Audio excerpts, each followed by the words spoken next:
As you can see, this is the place yakabatwa mwana.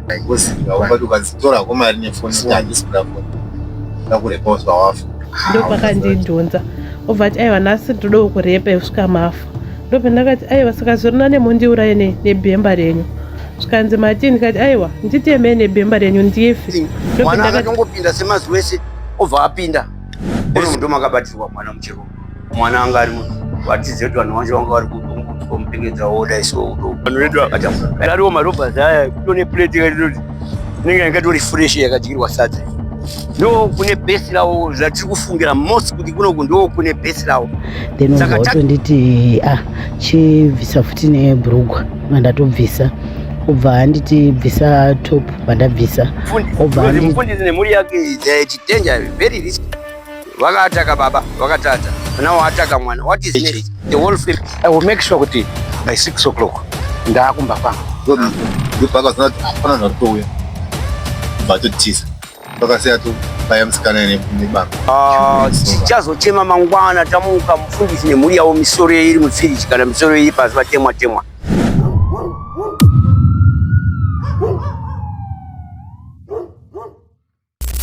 Zimbabwe has seen this kind of fear before, a fear that starts as whispers that became warnings, and warnings that became headlines, and headlines that become tragedy. The nation is still haunted by the memories of the Gurwe serial murderers. Families were shattered, communities were left asking how such horror could happen in our midst. But today, hundreds of kilometers away, residents of Dangamvura are asking a chilling question. Are we witnessing the beginning of another nightmare? As the sun sets, fear arises. The roads become emptier. The conversations become quieter.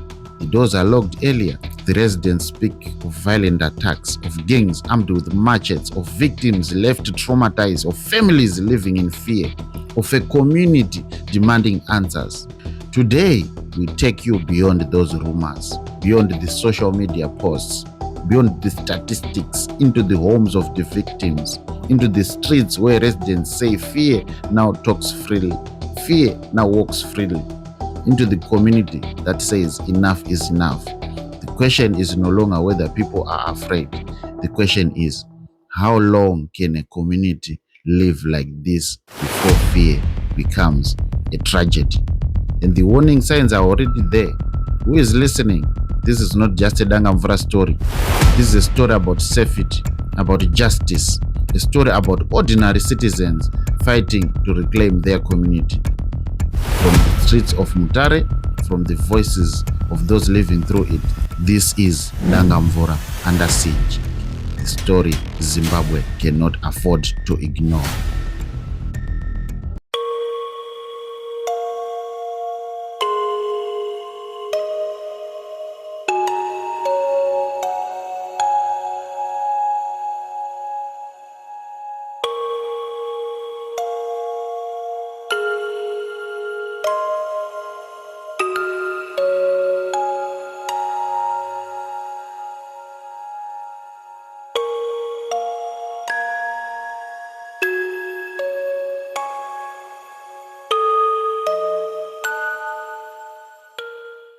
Zuwa nasi muri kutaura nini ndonzi Sheikh Juma Yadi, chairman wepa Dangamvura Islamic Society, inova chechi yamakatarisana nayo. Chechi yakawaka 1993. Dambudziko ratasangana naro idambudziko remabhinya. Vanhu vari kurepa, vanhu vari kutema vanhu, vanhu vari kubira vanhu, ma drug dealers ne prostitution iri kuitika mukati mejurawo. As you can see kuti pakaboka apasisina jurawo. Mushure mekunge 3 weeks before the incident, mabhinya akauya panapa vane mabhemba vandofunga vaida kuataka mufundisi nemhuri yavo. Mufundisi akarara akatozopiwa alamu necommunity nemapurisa. Saka pazvakaitika isusu takarelaxa kunga vanhu vasina kuzvitora serious.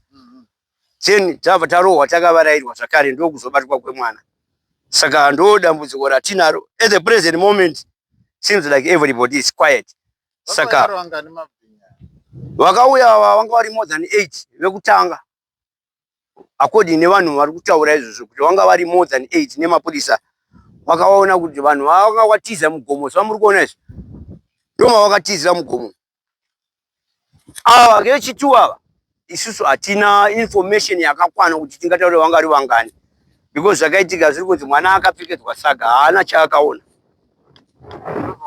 ndobva vamubata ye kuma 6-7 makuseni mwana aroda kuenda kuchikoro ande muone zvazvakaita ukabva uko unosvika panapa is free space mbavha ikanzi mbavha iyo mbavha ikatizira munomu apa anosarudza kuti kuri easy kuhwanda kana kuri easy kuchina mukuita akatiza akadai mugomo anogona kuneta plus kuri visible anogona kuoneka but malupols akatanga anayo akaenda uku side ku left muri kuona kuti rasango but muyadi medu same thing uko kune maburi church ratova base because pane kuhwanda there is no security, there is no light, it's darkness all over. Saka it's not a target but it's base rava creator rekuti vanohwanda zviri safe if vakapinda munomu havatooneki. As you can see akangojamba neapa ato musango iyadhi yedu yese kwese kuyadhi yedu yese. Yeah, very correct, very possible, very possible. Came here nemapurisa vachisecha takationa kutoti zvasvika kune magetaway, takaona kune zvimabhotoro zvemadrugs panapa, takaona pane zvimabhotoro zvemadrugs. As you can see magetaway ese kuenda musango ese magetaway, munhu wese anongouya panapa akamhanyiswa akapinda pamuchamuona all over akaenda kwawe aachaoneka. We were scared kuti mapurisa zvaakataura munogona kuona kana chitunha chirimo munomu. As you can see we don't drink beer. These are my results ekuti vanhu vanenge vari panapa vachitoita zvavari kuita zvekuratidza kuti vanotoita kana iri picnic inotoitika picnic, muona mapepa machocolates whatever zviri kuitika panapa zvese madrinks ka vanhu vari kutomwa. You can come here also and see panapa kutoratidza pane activity inotoitika panapa. As you can see patori neactivity yekutoti kana ari munhu akanyatsokurara anonyatsokuona zviri kuitika uko because gate rarishandiswe but ratova getaway yekuti munhu achida kukwira abva mbavha yamhanyiswa ikauya ikangoti wande apa yawanda. Our prayers tine 5 prayers. The first prayer tinonamata in the morning 4:30, 5 o'clock. This is winter time kusvika 6 o'clock is dark, which is very dangerous pa prayer yedu yekutanga. That prayer is compulsory for every Muslim must pray except by situation yakadai we pray at home, but mufundisi nemhuri yake it's a must. Pane distance yekubva kumba uko there is darkness, hapana malights up, there is darkness kuti auye kuno kana akawandirwa hapana nomuona. Koya imwe prayer yechitu yemasikati anaya mugomo muno it's quiet. As you can see this time yatiri ino third prayer ino it's also dangerous because it's so quiet. Vanhu vaya vakauya vachibva mugomo vakawanda mumasiri majura wakaboka boka, they can do whatever they want to do. And also we pray, as you can come here, as you can see this is the place yakabatwa mwana. This is the place yakabatwa mwana ino apa kana pasina light unokwanisa kutoona zviri kutoitika mukati kutowanda kana pasina light. Hapatorina light saka even munhu wabva usina kususpecta something mwana akatongopinda semazuva ese obva apinda. So it's dangerous also kuti panapa panogona kuti vanotorara muno freely, they can sleep kutorara kana kutobika kutopedza zvese zvavanoda. Muno mundo makabatirwa mwana muchero muno, mwana anga ari muno vatizive kuti vanhu vacho vanga vari kutomupfekedza oda iso kutobata. Zvatataura zvezvi kuti tinonamata separate nevakadzi. Vakadzi is so dangerous also because vanhu vanotagita vakadzi. Muchechi medu hamuna mabhenji kunga maChristians. It's like this. Mune demarcation. Vakadzi kuise women section iro dori rinenge rakavharwa varatwe kana tichinamata rinenge rakavharwa Yes, it's one mufundisi anenge arimo achidaidzira vanonzwa but hatiwonani. We are not allowed kuonana. Vakadzi vanosiya bhutsu vanouya muno. The danger part is munhu wewe akauya kana wari 4 5 wakasimudza mukati munhu wese shut up. Vakadzi havasi varume. Plus varume vanenge vari kuno. No entrance inopinda nevarume. Munozozviziya kunoku kuti pane zvaitika uku. It will be too late.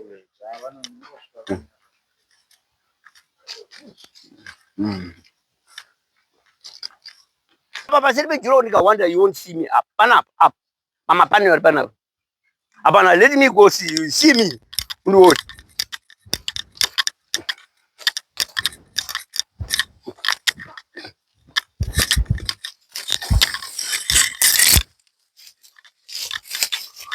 Can you see me?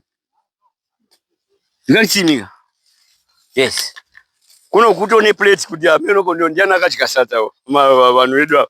Kudariwo marobha zaya kutone plate yakati inenge ingatori fresh yakajirwa sadza.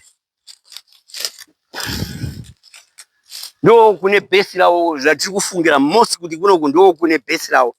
Saka target yawo kana ari mwana ari umu ari kuita washing akatarisa uku uya akabva pana pakanyenyeredza akadai so it's very easy. Aba you can't blame kuti mwana akaita negligence but why musiri kufamba because kunofanira pane ma security distance church hamusi kuitawo measures. Why? I think I don't want to comment much, but what I can say is there is some responsible authorities vari pamusoro pedu vasiri kutora action. Watiri kufunga kuti maybe havana also heart at us kuno, because if they had the problem yedu they could come. From that time, me as a chairman, nobody came to sympathize with me with my situation. So that's the danger. Now you can see the distance kumba kwa mfundisi uko. Kumba kwa mfundisi uko. Kuya kuno. Kune darkness. Isi kana uriwe. Ndo kwakabva mwana iko. Mwana anogara uko agare kuchechu. Kuchechu mfundisi anogara kune muri yake. Now mfundisi is a danger because mfundisi wari kukona uko ari musango. Mfundisi ne muri yake ari musango. There is no security. Kumba kwa mfundisi ndo kutori west. So now the danger is mufundisi, because mufundisi nemuri yake is a danger, very risky. Wakataka baba, wakatata. Now ataka mwana. What is next? The whole family. We are going to cry very soon if we don't take action. That's my words. Like my suggestion was to put the wall yakareba kusvika uko. Inotanga kwatingatotanga kukuvhara ndekuno kubeki. Mbavha ikabva uko yakamhanyiswa ikasvika kuno. Ikaona kuti hapakwiriki, there's no way out. Inofana kutotsvaga kuri easy. Saka by so doing ikaenda neuku kuri easy, iri easy kubatwa. But panapa why? Because akangoenda kuseri uku musango uku sango racho ritori roundabout unotsarudza kwaunoda wa musango. We can't relax. Dai taona homa well wishers vanotibatsira kana vanonzwawo problem yedu kuti isvike kumusoro kwainosvika tione kubatsirika, because tiri kupera. Haisi nyaya kupera isu state, also we seem as if we are contributing kunharaunda kucommunity yedu. Kana marobhas achibvawo, kana marobhas achigara muno riri base redu toramba takanyarara, then we are being coward sevanhu vanonamata. 11 it must be 13 years, form 1.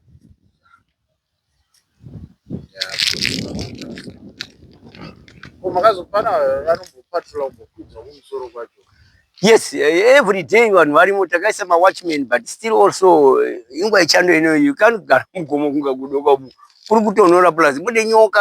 It's so dangerous also. Mapurisa vari kuitawo zvavari kuita kuti vari kuisa madrones, vari kuita mapatrols, but also it's not enough kuti isusu titembe mapurisa kana chinching when isusu we don't have security like this. It doesn't make sense. Sevanhu vari kutora nawo vanoda kubatsira ngavabate chairman 0772 33 44 66. Ipapa vane maideas, it's not only kubatsira, vanokwanisa kutipawo maideas kuti tibatsirane kupedza problem.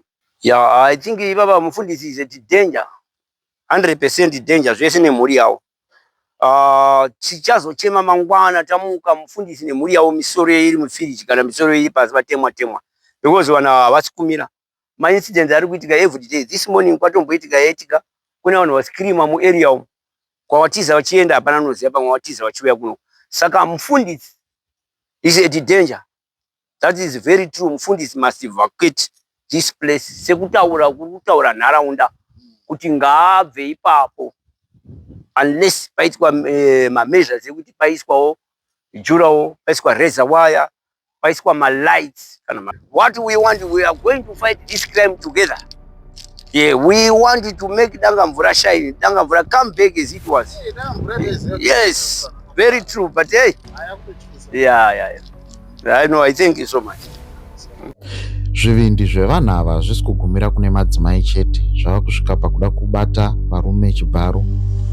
Pane vakaponawo vakazowana mukana wekutaura nesu nekutaura nemi tinzwe hurukuro yavo kuti vakasangana nazvo how uye vakasurvivor sei kuti vazotaura tragedy yakasangana navo. Ndakatobvawo hangu kubasa ndobva ndangoendawo pamashops kunomwa madrinks bva tazobvapo kuma2. Ndakanga ndine sister yangu tiri 2 then bva takutofambidzana kuenda kumba. Mukuenda kumba tobva tasangana neshamwari yedu bva ndatanga kutaura naye iyo bva toti ndakuenda kumba sinzi kwake kuri a bit distant kubva kwangu. Obva asana kufamba obva atoenda. Ini ndobva ndazosara obva ndazoendawo ndakusvika pamba ndakusvika ndofunga 2 meters kubva paroad yepamba kuenda pagate kuma-N epaboka.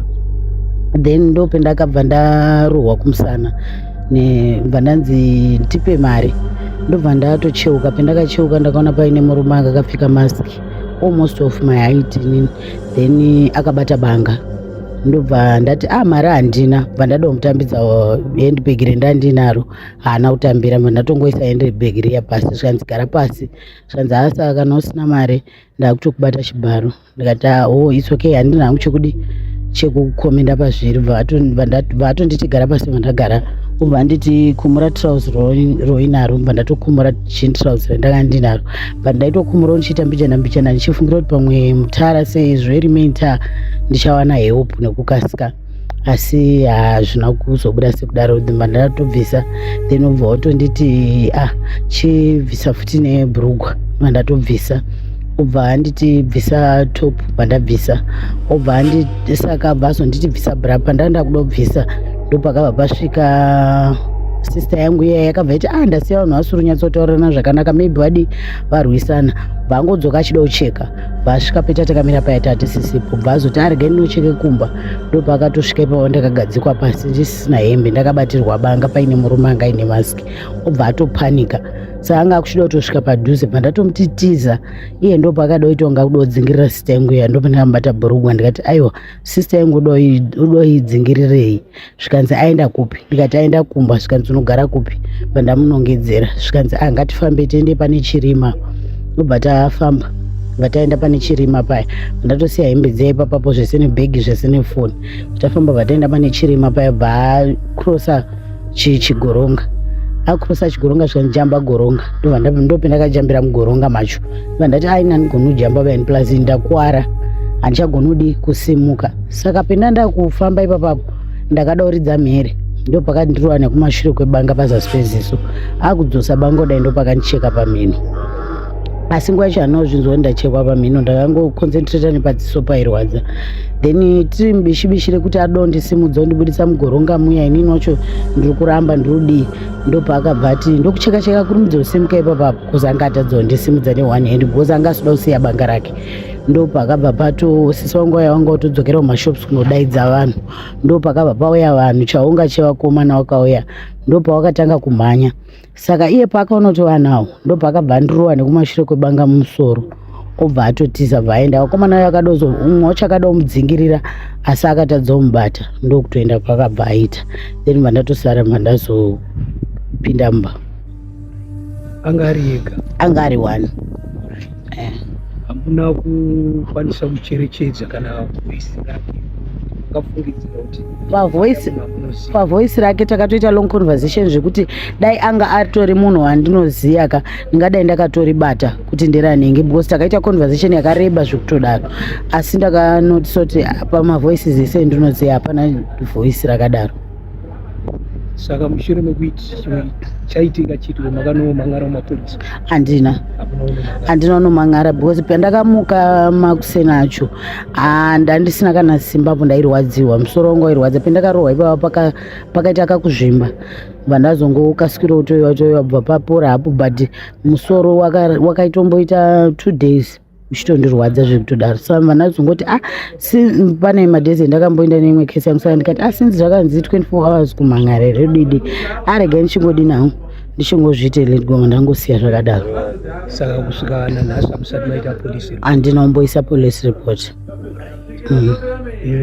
Wanga ndiri kuona riri pamhino ndopakakucheka? Ndopakandicheka ndakazotoriona wanga ndazopinda mutoilet ndakugeza ndaona ropa richiboma saka ndakafunga kuti padziso pendarohwa ndabata papasubuda ropa ndikafunga kuti pamusoro ndabata mamusubuda ropa pandazotoenda pagirazi ndopinda ndazoona kuti rinobuda pamunhu.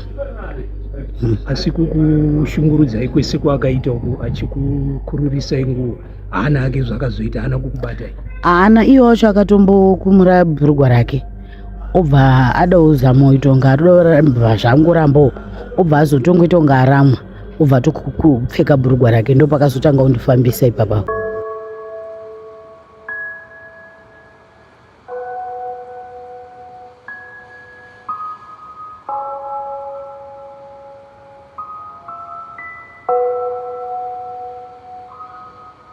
Zvona sei ndichokwadi here kana kuti ndezvekunyora? Zvichokwadi ndozvichokwadi ari kurepwana unombotanga kuita zvokumbonzwa kusvikira paunozosvika pane wawato autozivawo oright because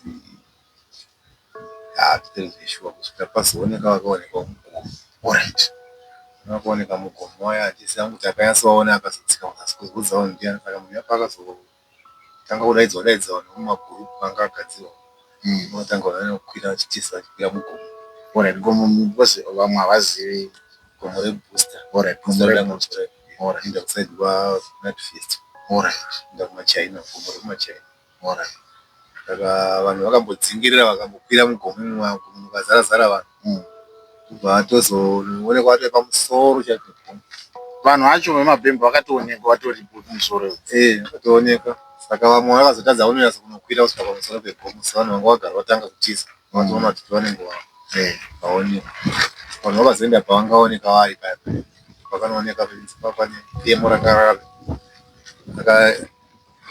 rakanyura pasi nemapanga anga ari pasi mavhidhiyo tanotoriko kuti munhu aitozopfumura mapanga aina pasi kuti tivhunduki tine zita rajesu vachivhomora mapanga vachisa pasaidi andipa pane peyabheki ranga rakatosungwa rarine tsvina mukati tsvina yevanhu nenyuchi ndizosira kuti nyuchi kuti dzadziri mhenyu here paine musoro wenyoka zvinhu izvi ndezvemarituals here sekuona kwenyu kana kuti vanhu vari kungoda kuterroriza community yedangamvura?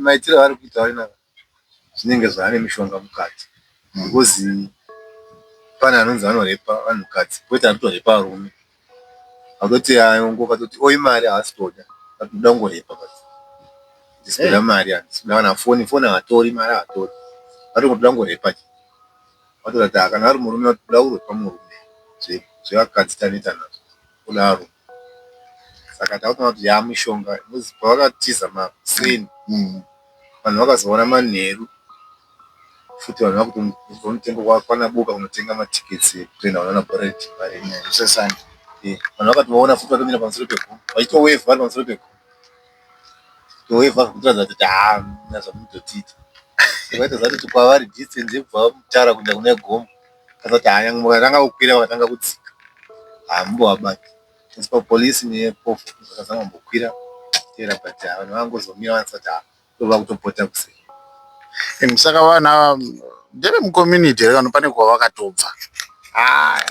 Sitangofunga kuti vanhu vanenge vane kwavatobva vachitoshandisa zvemishonga because pavanozonzi kurepa vanenge vane mamaski saka hapana anozonyatso kuti aziva ndii So tingati vanhu vemucommunity nyatsofunga zvingaiti kozi nguva dzavanorepa dzainanzi kuseniseni vana vakatanga kutorepa nde vakarepa ma8 mapast 7 manheru vamwe vakuseni kumachao paina kutori kuseni aida kutoenda kuchikoro konzi aida kutora uniform yake tatopfeka nyizvi otobatwa kuseni saka nemukadzi umwe aitobva kwaboka akutobva kumabhawa akakadzi kumabhawa yakabatwa futi kwakwakuseni munhu akazotiza munhu wainamanya kudaidza vanhu naona sisangu wagarapo wakumura hembe munhu wagara nenonsa zvifamba sei famanya kudaidza vanhu vakazonza manje nezvinezi vanhu vatotiza mwakarepirwa muground pabaita danga mvura pakati chaipo chiri pedanga mvura kapaka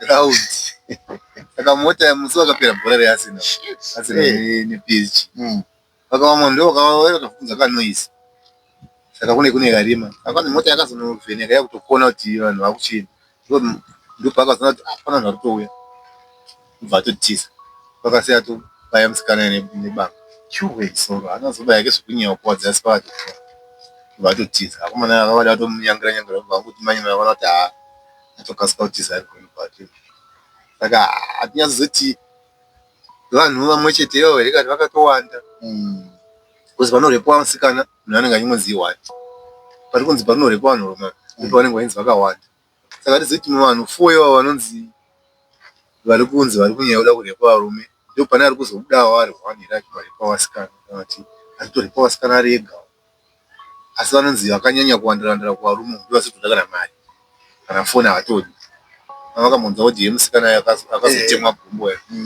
akatoramba foni akaramba mari havatodi aikuda kungorepa chete kana kuti akati mukurepa munonga vane zvavari kuzowana after zvinazvichose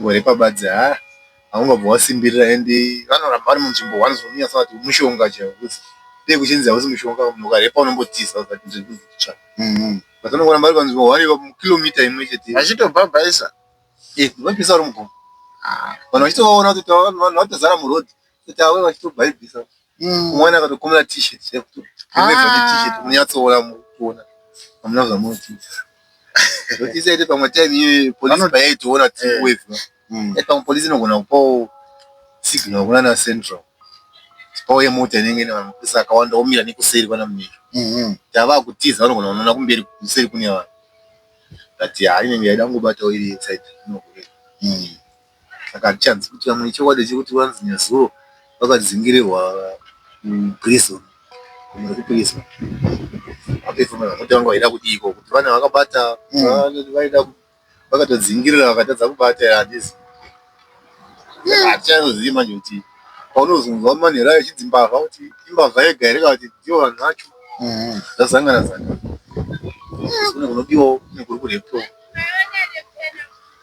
makesi ekutobiwa atowedzerwa nekutodaro aiwa atowandisa saka izvo vanhu nemidanga vatozoguma vatoronga zvima each and every area yakutoronga zvima neighborhood wachemagroup kuti tambototribe because ukangokamba kuseni kuti kwana vanhu vachinzi ari pamwe kumasefi zvinasati kwatorera wafamba pakati peusiku zvatodhara apo vanongwa nemabhemba vari vatokusvikira kana noise hauiti unotonga vashata ipapo kuchinzi havana mabhemba omwe vakati vakabata saka sinzi pakatangozve maneighborhood havana kuzombonyanya asi maundu neighborhood zaina zvatotanga kunge musande magroup akutanga kuti musande vesaidi vanobata pamachawa apo vatotanga kutoenda vakatonoregister kupolisi nhasi vemumaannual vakaregister last 3 days kuti kumapig masoja saka ava magroup zvokuti hatizozivi kana vari wane mulocation vemuarea pamwe vatorimo mumagroup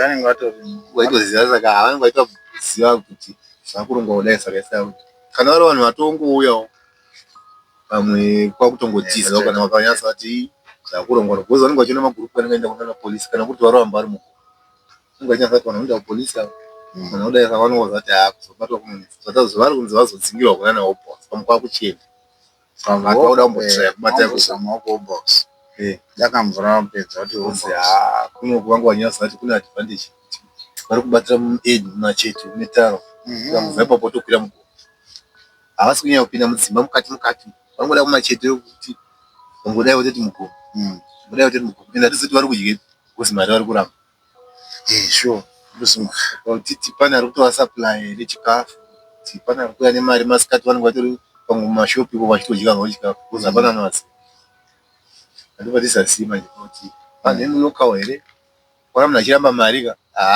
nemadirwa anoitwa mari kwana munhu achiramba mari ane zvaari kutoita zviri kumubata ari kutoona kuti mari hai kuziva umbati ukadzitorako mari nefoni kuti handisi kuda foni akurepawo zvawafa unoziva kuti ane zvaari kutoita zviri kuda kumitisa mari nde yakawanda kudarika kutora mafoni mari nganyoni kana kutora foni kana mari zvinozotireseka here amen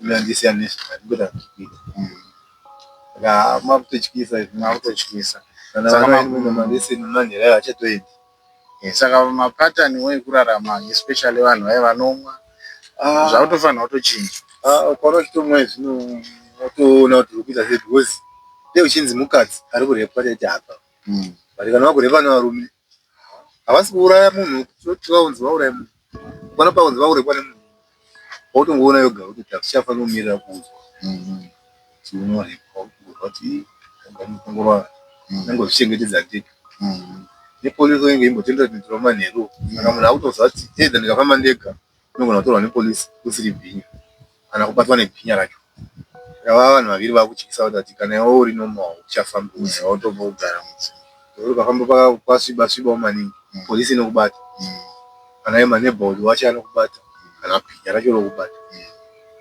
saka hazvindotiwa hapeni akutotembwa naye atakutotemba inobhatarisa tiso rese amachavo kuti vanodhila naye akamboporomesa kuti muchanditi ndimuroi ndobhatarisira vanhu tikaona muchawo atadza tozvakaabati akuti machawo anofanira kutarisa kuti zvaanobata vana eshasha techinzi abata wangu ndoenda kumachawo techiti pamwe vanedza vasina nemwoyo apa abatawo chaiye ndopatombotarisira munhu wese ine nemadhezi atoepa vanhu vautoona kuti pamwe watomutadza because munhu akabata friday last week akabata kupinda muweekend pedza midweek yese monday to sunday asina zvapa zvamboitika pamwe nenyaya yemishonga mishonga yakakura kudarika yemachawa vana machinzi arogara nepaperbag netsvina nenyuchi saka techingoti pamwe vanenge vachiti kana makuda kuvabata pamwe vanodisappear tizozi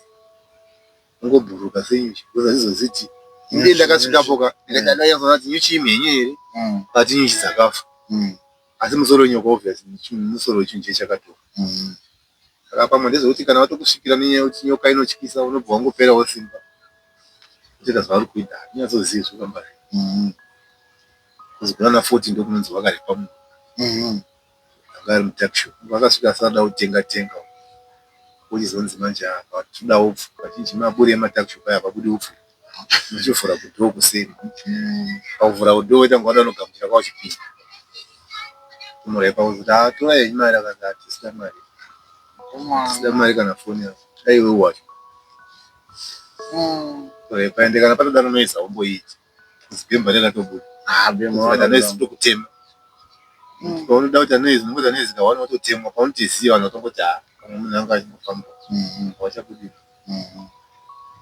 saka then wachimboona zozogumira sofa tachimboza ndisikubuda ngasiti kune kumwe here kwasiri kuitika tikanzwa kunokwatisi tikanzwa kwakuitika kungunana hobhos kungunana risa tosati pamwe ndivo vanhu vaine vari kufamba pari zvino kunozwa kuti ndanga kufamba aiwa anoita basa baba tinongoda kungoshuwira kuti munge muri safe 6 dzikachaya munhu wese mumba ndiwo vakomana ivavavo vafa kana kuti vabatwa pataimude uchinzi polisi yaimbotifunira kuti kana vambobatwa vambomisa mupolisi tombodhila navo polisi anongoenda kujeri hazvina zvonyatsobatsira anongonobuda kana munhu anangori nawo anongodzoka utano saka unoona kuti chiso chavo ndechekuti ambobatwa nepofu inogona kungoita kuti zvitenda dziri mhosva zviri nazo maita basa baba thank you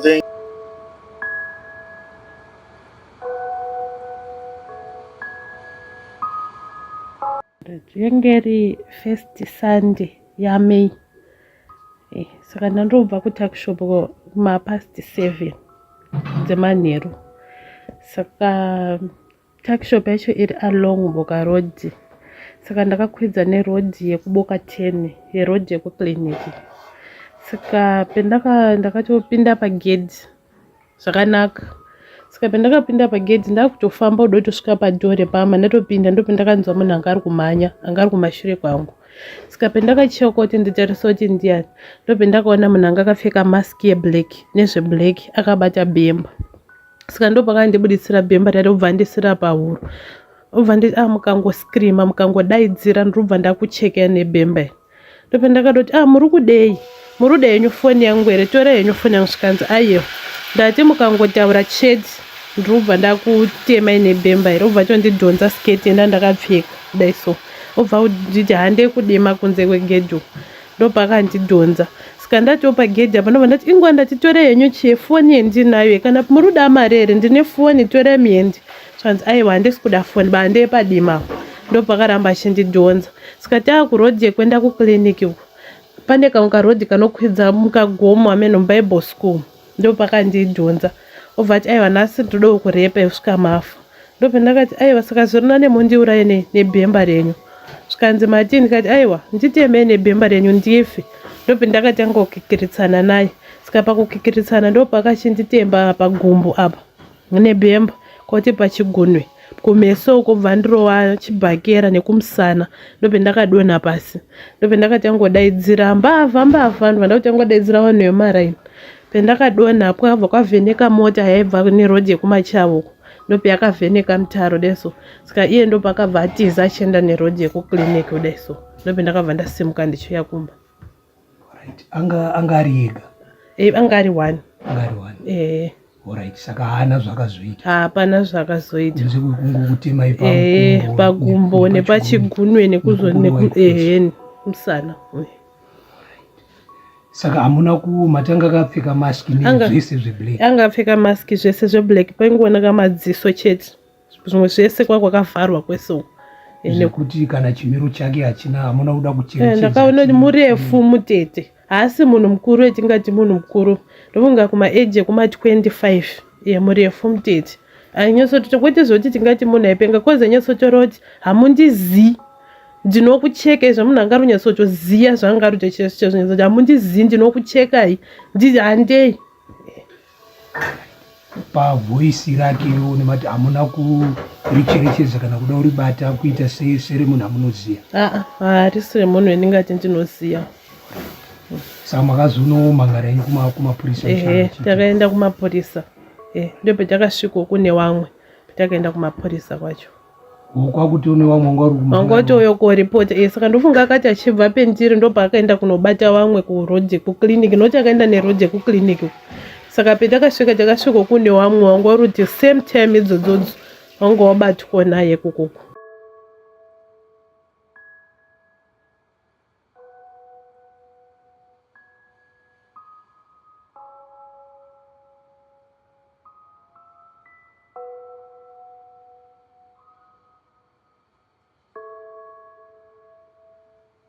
Makadiba bwangu.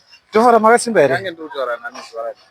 Ndinonzi Pesi Rufaro Mudombosi. Alright, ngoma Pesi. Nyaya iri kuitika munanga mvura muri kuiona sei kuti mapingi ari kubata varume nemadzimai chibharo vachifamba nemabhemba chaiwo muri kuzoona sei? Inini ndakaita chidzidzo changu ndega inini chekuti chero ndichitandara ndikauya chero kumacomplex chero kwa JJ. I will make sure kuti by 6 o'clock ndakumba kwangu. Then challenge ndakanyanya kuzoona ndevana ndozi mamwe mazuva acho ndinenge ndichiendawo kubasa. Saka ndine mwana anomukana anofanira kubuda pamba na 5 o'clock. Saka iye akatojaira kutoti nenyaya yekuti zviri kutaurika izvo zvemabhemba acho ende vanotozviziya vanotozvidzidza. Saka mwana ane challenge yekudini yekubuda pamba haasi kuchabata 5 o'clock yaanofanira kubudini, yaanofanira kubuda nayo kumba kuti aende kuchikoro. Akutozobata second trip maybe inofunga kuma5:30 because like now nditoenda kubasa ine. Kumba ndasiya vana vanenge vari vega, mai vacho vanenge vasiko. She's a teacher. Vemutemo ndofunga vemutemo vari kuzama ende wazama kusvikira ameno vari kuzama. Ini ndaitoshandawo kumutemo. Ndaishanda kuZPCS. Ndati prison officer. Vemutemo vari kuzama ende tinenge tichitry kubatsirana nani nawo. If I can show you my ID. Are you comfortable? No problem. Vemutemo tiri kutozama tese pamwe chete. Tiri kuzama because hatidi macriminals muarea yedu iyi bai. Zvatiri kuendera kubasa ka mwana mai wangu, tiri kuendera vana, tiri kuendera madzimai edu. Andizvo chiri kuita kuti marriage breakdown inyaya yekuti baba anenge adini akazorora asina charudini ba. Izvo ndiri kutoenda basa, ndiri kuendera chi mudzimai wangu nevana vavo. Saka pandinenge ndazosiya vana anditi ka chero ndiri kubasa, I'm not comfortable. Kutozosvika pakumanikidza vana kuti chinjai pekuisa maki and make sure kuti kana mapinda mumba kiyai madho. Sakurudzira mungapo vamwe kana kuti chenjedzo vari kugara mudanga mvura nyanya vaive vaimboita nguva yekuti tavaimbonomwawo vozodzokera kuma9. Chenjedzo yandingavapa ka ndeyekuti waizodzokera kumba na9 or any time after 6 tenga doro rako wonomwa wakumbi wakumba. Maita basa mukoma unoshuvira kuti zvinenge zvakanaka muchibatwa zvakanaka. Anditika munoshanda zvakanaka peace pasina chamunosangana nacho. Anditika I thank you very much. Thank you very much. But pane nyaya isiri kufadza iri kuitika mudanga mvura. Manyanya mabhinya, vanhu vari kutema vanhu nematemo zvatinomboona mudzimwe nzvimbo zvaitika kuGuruwe zviye zvakuitika munomu. Ndine maincidents andarekodha akawanda evanhu vari kuchema, vamwe vari kubatwa chibharo, varume vari kubatwa chibharo, kwashata. Kuona munhurume akubatwa chibharo, vanhu ivava havasina matyira. Saka ndiri kuno uku ndokunonzi kuGimboki.